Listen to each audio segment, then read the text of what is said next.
Pada tahun 2022, Aiman menyertai satu pertandingan memancing yang disertai oleh ramai pro pancing seluruh Malaysia.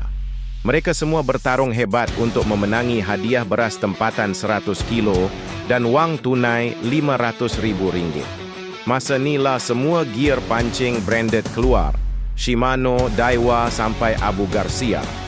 Tepi kolam pula penuh dengan pakar-pakar nasihat tak rasmi. Sebagai gimik pembukaan pertandingan, seorang demi seorang pemancing boleh melontar pancing setiap 5 saat, dimulakan oleh juara-juara tahun lepas. Selepas tu barulah peserta yang lain boleh lontar.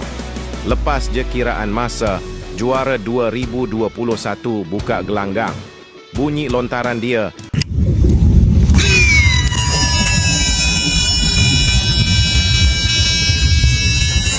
Orang ramai di situ berkata, "Oh, Shimano Antares di situ."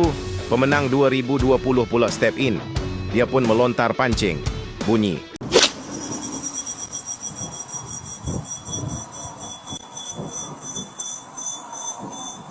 Penonton, "Oh, Shimano Stella SW 8000 HG."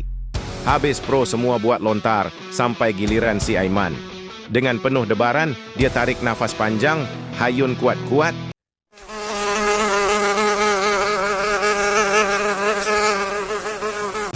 Orang ramai di situ berkata, "Oh, ni beli kat TikTok atau Shopee ni.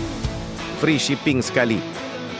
Begitulah padunya telinga pakar-pakar tepi kolam di situ sampai free shipping pun dia di-tag. Sepanjang pertandingan itu, bunyi reel membuat ramai yang steam dan teruja. Tak payah pergi konsert Tok T dah.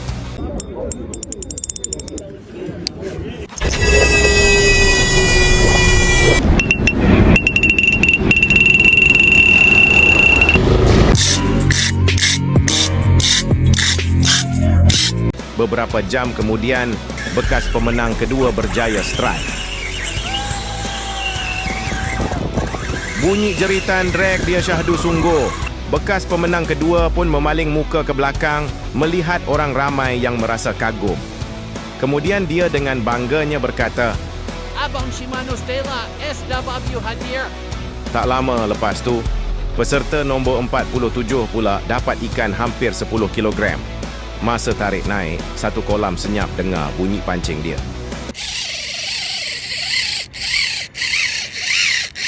Ikan berjaya naik. Dia pandang belakang dengan gaya champion. Abang Van Style VSX Series hadir. Tak sampai 10 saat kemudian, rezeki Aiman pula berjaya